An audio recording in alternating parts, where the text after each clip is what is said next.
So, for the Batman fans out there who probably are aware, DC has rebooted a new Batman comic. Oh boy. The comic starts with Jim Gordon having a cup of coffee and he is actually retired from being commissioner. He is just a regular officer and he's accompanied with another officer, Espinosa. As they are simply enjoying some coffee, we see Killer Croc suddenly jumping from a roof. And I already love how chaotic this all is because Batman villains are just a mess. And he dives in from the roof and Officer Espinosa begins to freak out. But Jim Gordon reassures her as we switch over to a panel of Batman. And it's a great look. The suit design is the lighter version of the suit with the blue cape and cowl, which I do prefer the dark black version. It's more like Dark Knight, Batman, the shadows. It fits the aesthetic way more in my opinion. But I do think it's cool to have some different suit variations from time to time, so I'm fine with it. So Batman and Killer Croc's doctor are discussing Killer Croc, and their ideals begin to clash. The doctor starts defending Killer Croc, saying that he's capable of violence,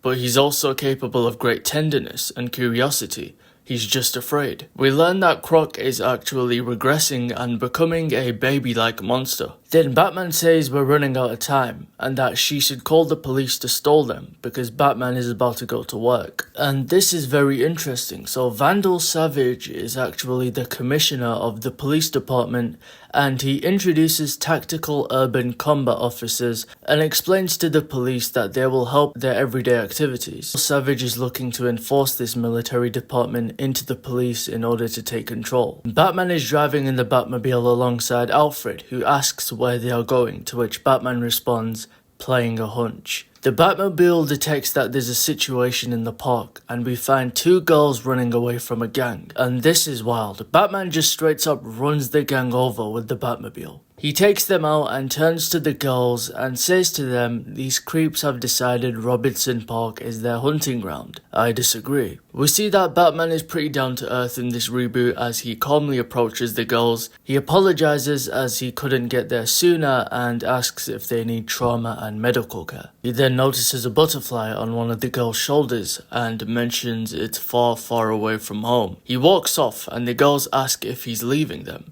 to which he says no. Car, protect them, and walks to the building. He enters and quickly realizes Killer Croc has been there. So we pan over to this panel where an officer is staring down Killer Croc, asking for backup, as he's protecting a little girl alongside her mother.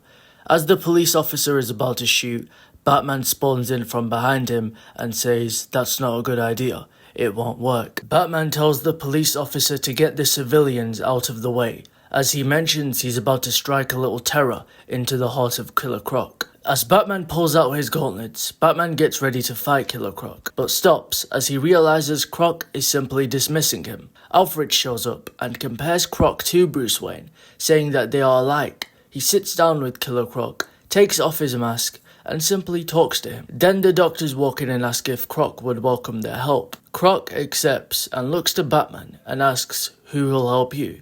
To which Batman responds, I don't need help, and Croc says, if you say so. We then see Batman in the Batcave, as he receives a call from none other than Tim Drake, looking absolutely amazing in the red and black suit. So this is a pretty interesting spin on Batman and the rest of the Batman characters. I'm specifically very excited for Tim Drake, as I feel like he's kind of looked down upon and not given as much attention as the other Robins.